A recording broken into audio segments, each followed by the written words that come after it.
We have got a new exciting update for Space Marine 2, and let me tell you folks, I'm absolutely delighted with it, and I think especially if you're an Assault player, you are going to be delighted too. So let's jump straight into it and just read through these patch notes and see what they've been cooking. So greetings Marines, the newest patch for Space Marine 2 is now live, packed with new features, and yes, it brings ultra-wide support. That will affect me, very happy. And yes, it adds private lobbies and operations.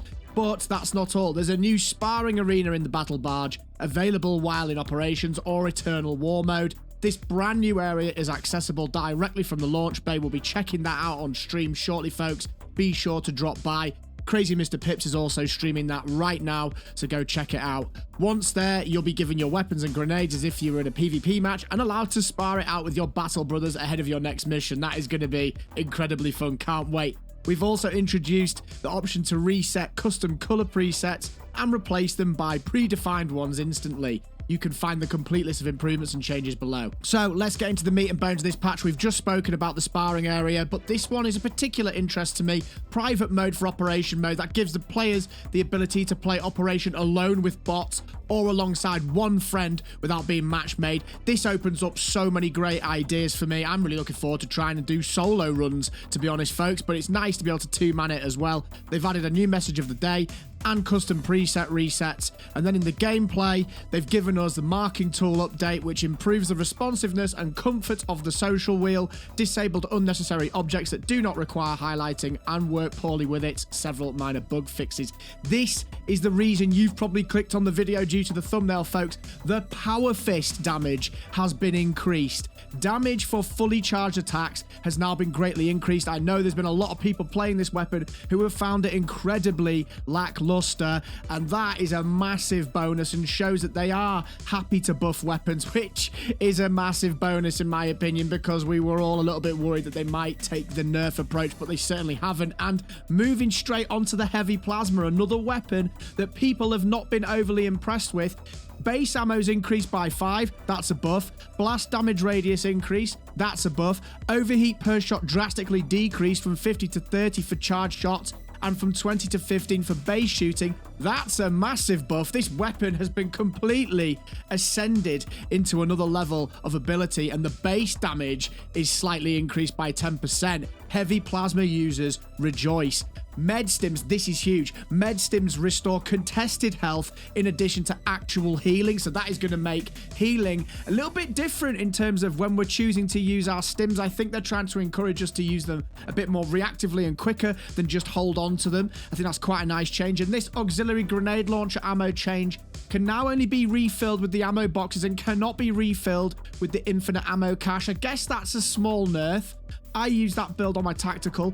I refill it using the Emperor's Vengeance perk, so it's probably not going to affect me too much there. In terms of the campaign, enemy aggressiveness on veteran difficulty and campaign decreased for better single player experience. Players' health on veteran difficulty and campaign is slightly reduced to compensate for AI aggressiveness, and armor management updates. That's interesting. And the bots, various inhibiting restrictions were lifted, allowing bots to be more helpful and effective while not beating game for players. Bots will now be firing.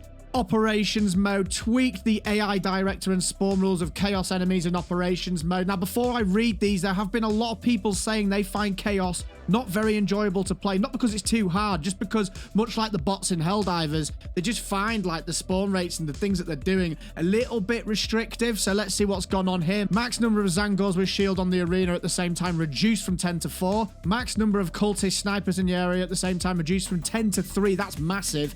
Max number of Zangors on the arena at the same time reduced from 30 to 20. Again, very big. Max number of Rubric Marines with bolt guns on the arena at the same time reduced from 8 to 5. Max number of Rubric Marines with warp flamers on the arena at the same time reduced from 4 to 3. So a huge nerf to our chaos adversaries there, folks. And the perfect parry has been updated. Now restores armor for killing Minoris, not only for countering their special attacks. Okay, so that is a massive buff. Regarding blocking and fencing weapons, I knew this was going to come. A bug has been fixed in the perfect parry window for fencing weapons. It now has 20 frame windows for perfect parry and 10 frames of vulnerability at the end of the animation instead of 30 frames of perfect parry for the full animation. as it was intended. That's going to be quite interesting to test out, which we'll be doing on stream probably in about half an hour from this video being posted, so come check it out. What are your thoughts about this change, folks? That is going to change and shift the way gameplay feels in combat, I think. Melee might need to be changed up a little bit. Our patterns of attack and the way that we're relying on parries and gun strikes may be altered. And this, I'm saying with a big smile on my face because I've got a couple of friends who love this class and it's actually the next one that I'm going to level. Assault class base ground pound damage increased by 30%. That already does quite a lot of damage when you time it right. That is a huge buff, and rightly so, folks. I think the assault has been lacking. Armor boost drops the destructible crates are now... Armor boost drops from destructible crates are now less common, raised from 30 seconds to 60 seconds. That is interesting as well and should give us a little bit more survivability. PvP improved player spawn system. It should make spawn killing more difficult. Good. Rework Vanguard's grapple launcher in PvP. Instead of a full stun, it will now stagger them. So a bit of a nerf there. This section is particularly interesting as well. The AI has reduced the ability to stun lock enemies with ranged attacks across... The AI reduced ability to stun lock enemies with ranged attacks across all AI characters. Accuracy of ranged enemies is reduced, good, when attacking from off screen, and accuracy of ranged enemies is reduced when attacking melee engaged players. Regarding Hormiguns and Zangors, melee damage now specifically deals the amount of damage instead of removing one complete armor segment per attack. So they've been nerfed. They're nerfing the enemies, folks. Zone Thrope increased psychic scream damage sparsing time from 0.2 to 2 seconds to prevent one-shot damage. Psychic scream damage reduced from 11 to 8. Psychic scream effect range reduced from 50 to 40 meters. Psychic scream cast range is reduced by 10 meters. A nerf for the Zoni. Well, I'm happy about that. I mean, they weren't that much of a problem, but fair enough. This is huge. Termagant Flesh Borer spray attack damage reduced from 1 to 0.5, and Flesh Borer spray attacks also reduced from 0.3 to 0.1. So they've changed 2 damage mechanics there. Is that a typo? I'm not entirely sure. Maybe you can sound off in the comments and let me know, but that's a nerf because those Flesh Borers were an absolute nightmare. If you had 7 or 8 of them on you, sometimes you were getting dropped. It was a bit of a nightmare and it turned into a bit of a roll fest.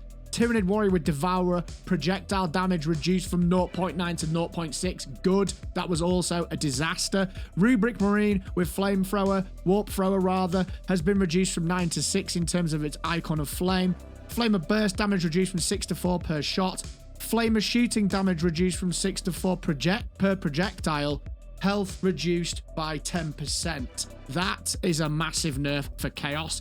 Spray damage attack from the ones with bolt guns from 1.5 to 1. Precise shot attack with the red indicator damage reduced from 4 to 2. Projectiles, that's halved. Crazy. Reduced frequency of teleports used to disengage players to make them less annoying to fight. Health reduced by 10%. And Zangors with shields HP greatly reduced.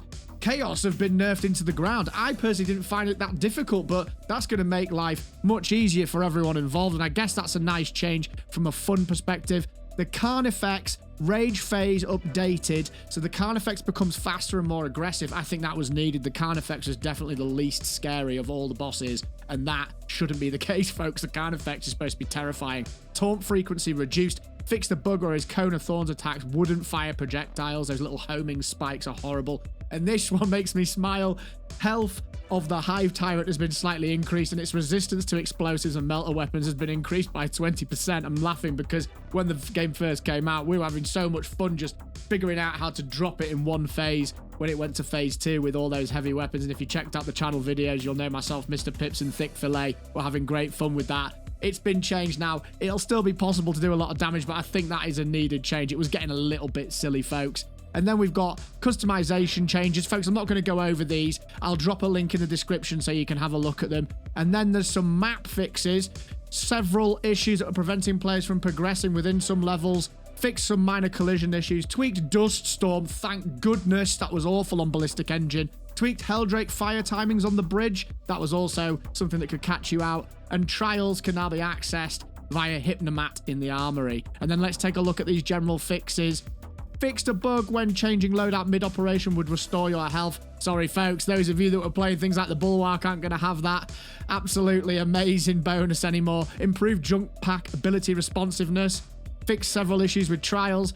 Fixed a bug where in some rare cases controls would stop working. I've had that many times, very frustrating. Fixed a bug where a player does not receive armor data from Hellbrute. Never had that. Fixed a bug when causing the... Fixed a bug that caused the Vanguard's Adrenaline Rush perk description to show 1% instead of 10. Fixed announcer spam in Eternal War mode. Fixed multiple ways of duplicating ammo in operations. Fixed a bug where the grapple launcher would get cancelled. Fixed a bug where the tactical perk Emperor's Vengeance did not work with the plasma incinerator. That is massive because you had to change to your pistol. That now makes it much more effective. I'll put a link to a build for the plasma incinerator, which will now be even better than it was at the end of this video. Fixed several issues that were causing loss of saves. Unidentified voice at the end of the story was being assigned to the wrong character. Lots of minor UI fixes and improvements, and lots of animation fixes and improvements and localization fixes.